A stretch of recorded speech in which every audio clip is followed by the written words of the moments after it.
Christos рождается, славите Его. Christ is born. Let us glorify Him.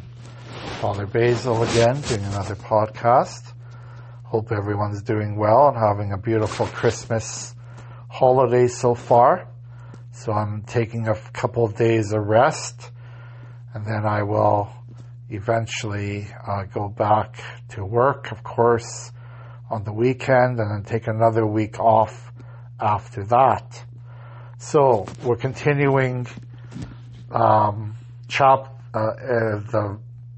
book of Genesis, and now we're on chapter 22. After these things, God tested Abraham. He said to him, Abraham, and he said, Here I am. He said, Take your son, your only son Isaac, whom you love, and go to the land of Moriah, and offer him there as a burnt offering on one of the mountains that I shall show you. So Abraham rose early in the morning, saddled his donkey, and took 2 of his young men with him, and his son Isaac. He cut the wood for the burnt offering, and set out and went to the place in the distance that God had shown him. On the 3rd day Abraham looked up and saw the place far away. Then Abraham said to his young men, Stay here with the donkey. The boy and I will go over there. We will worship, and then we will come back to you. Abraham took the wood of the burnt offering and laid it on his son Isaac. And he himself carried the fire and the knife. So the 2 of them walked on together. Isaac said to his father Abraham, Father, and he said, Here I am, my son. He said, The fire and the wood are here, but where is the lamb for a burnt offering? Abraham said, God himself will provide the lamb for a burnt offering, my son. So the 2 of them walked on together. When they came to the place that God had shown him, Abraham built an altar there and laid the wood in order. He bound his son Isaac and laid him on the altar on top of the wood. Then Abraham reached out his hand and took the knife to kill his son. But the angel of the Lord called to him from heaven and said, Abraham, Abraham. And he said, Here I am. He said, Do not lay your hand on the boy or do anything to him, for now I know that you fear God, since you have not withheld your son, your only son, from me. And Abraham looked up and saw a ram caught in a thicket by its horns. Abraham went and took the ram and offered it up as a burnt offering instead of his son. So Abraham called that place, The Lord will provide. As it is said to this day, On the mount of the Lord it shall be provided. The angel of the Lord called to Abraham a second time from heaven and said, By myself I have sworn, says the Lord, because you have done this and have not withheld your son, your only son, I will indeed bless you, and I will make your offspring as numerous as the stars of heaven and as the sand that is on the seashore. And your offspring shall possess the gate of their enemies. And by your offspring shall all the nations of the earth gain blessing for themselves, because you have obeyed my voice.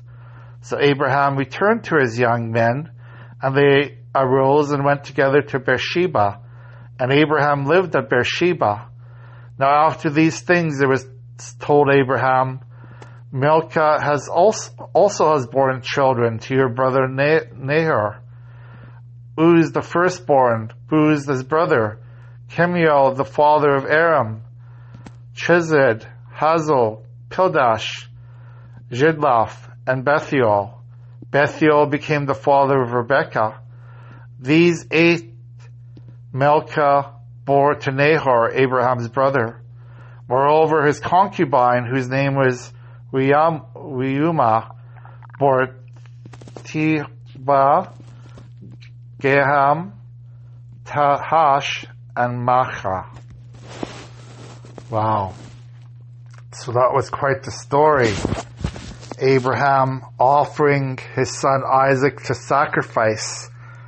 And even, many people in today's world would say, well, why would God ask for Abraham to sacrifice his own son? And this is a precursor of God sacrificing Jesus Christ on the cross. Abraham eventually was given a ram, a sheep, to sacrifice instead of a son. But, this proves that we have to listen to God in every single aspect of our lives and not be afraid to sacrifice even, the very things we have in this earth, to sacrifice our very life for God, the Almighty Father. And it's so hard for us to understand this. It's so hard to comprehend sacrificing our physical life, and sacrificing the things that we love the most.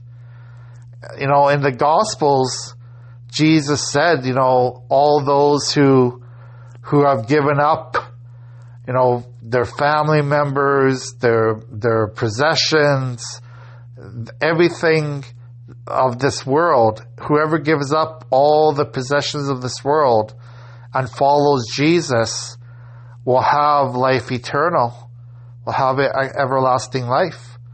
But again, we are so focused on material things, we are so focused on the things of this earth, we can't really comprehend beyond the things beyond this world, which Jesus wants us to comprehend, because we have to focus on things beyond this world. And again, it's not so much, God eventually saved Isaac because Abraham was willing to sacrifice everything of himself. And another example in the Bible is the book of Job. If you ever read the book of Job, when the whole, Job lost everything. He was a rich man, and he had lost everything, his children, his possessions, everything. And yet he still was faithful to God. And God eventually blessed him, twice as much as he had before. And that's the thing. When we give ourselves to God, when we sacrifice our life for God, we are going to be given so much more than what is in this world. And we have to remember that, okay? So it's not so much, God said to sacrifice Isaac, Abraham's only son. It's about sacrificing what, is to please God in every way. It's to make sure that we are, doing things that are acceptable to God, to doing things that are pleasing to God, and not focusing on the worldly things, not focusing on possessions, not focusing on material goods, not even focusing sometimes on our family. It is to focus totally on God. And this is what the example of Abraham's sacrifice of Isaac, to focus on God totally. See it? So have a good day.